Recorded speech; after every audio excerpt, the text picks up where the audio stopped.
Goeiemôre. Ons gaan vandag aandag gee aan die hulpjoernale en die verskille wat in die hulpjoernale aangeteken word volgens die voorraadstelsels. Ons weet reeds dat daar 'n verskil tussen die deurlopende en die periodieke voorraadstelsel is en dat die transaksie sal afhang van watter voorraadstelsel gebruik word. Indien die transaksies verskillend verantwoord word, beteken dit hierdie hulpjoernale moet ook aangepas word vir die spesifieke voorraadstelsel wat gebruik word. Slegs transaksies in verband met voorraad en koste van verkope sal deur die voorraadstelsels beïnvloed word. So dit is slegs wanneer goedere aangekoop of verkoop word of goedere teruggestuur word wat die transaksies verskillend aangeteken word. Al die ander transaksies word op presies dieselfde wyse gedoen en word nie deur die voorraadstelsel beïnvloed nie. Die hulpjoernale sal soos volg aangepas word. In die kontantontvangste joernaal in die deurlopende voorraadstelsel is daar koste van verkope rekening, want elke keer as goed kontant verkoop word, moet die koste van verkope bereken word om te bepaal wat is die invloed op koste van verkope en handelsvoorraad. In die periodieke voorraadstelsel is daar geen koste van verkope kolom nie, want geen transaksies vir voorraad word gedurende die jaar in die voorraadrekening aangeteken nie, en daar bestaan nie 'n koste van verkope rekening in die periodieke voorraadstelsel nie. In die kontantbetalingsjoernaal sal kontant aankope van voorraad in die voorraadkolom aangeteken word.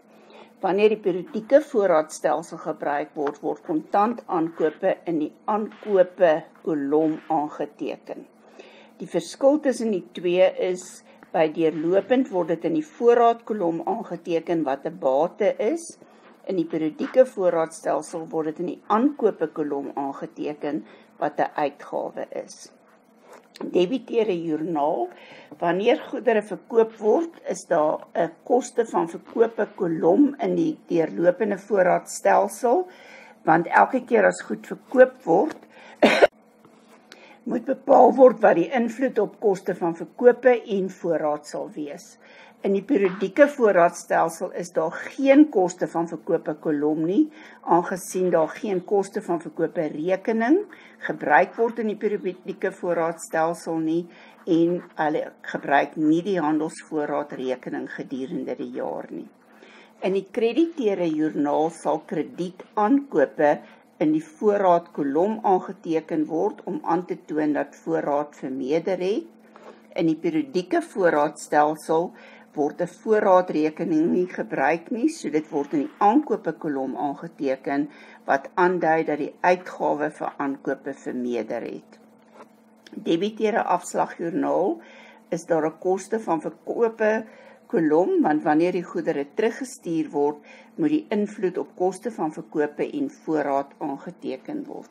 In die periodieke voorraadstelsel is daar geen koste van verkope kolom nie, want daar bestaan nie 'n koste van verkope rekening nie. Krediteure afslagjoernaal sal in die deurlopende voorraadstelsel in die voorraadkolom aangeteken word, terwyl dit in die periodieke voorraadstelsel in die krediteure afslagkolom aangeteken word. Die verskil hier weer eens is, voorraad is 'n bate, so as goed teruggestuur word na die krediteure toe, verminder die bate vir voorraad.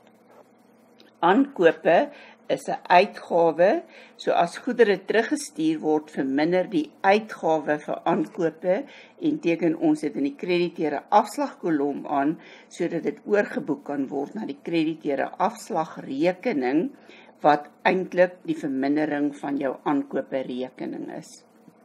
Enige inskrywing wat nie in enige van hierdie joernale aangeteken word nie, word in die algemene joernaal aangeteken.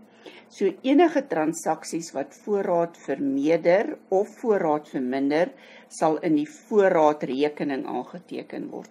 Enige transaksies wat voorraad vermeerder of verminder, sal in die periodieke voorraadstelsel in die aankope rekening aangeteken word.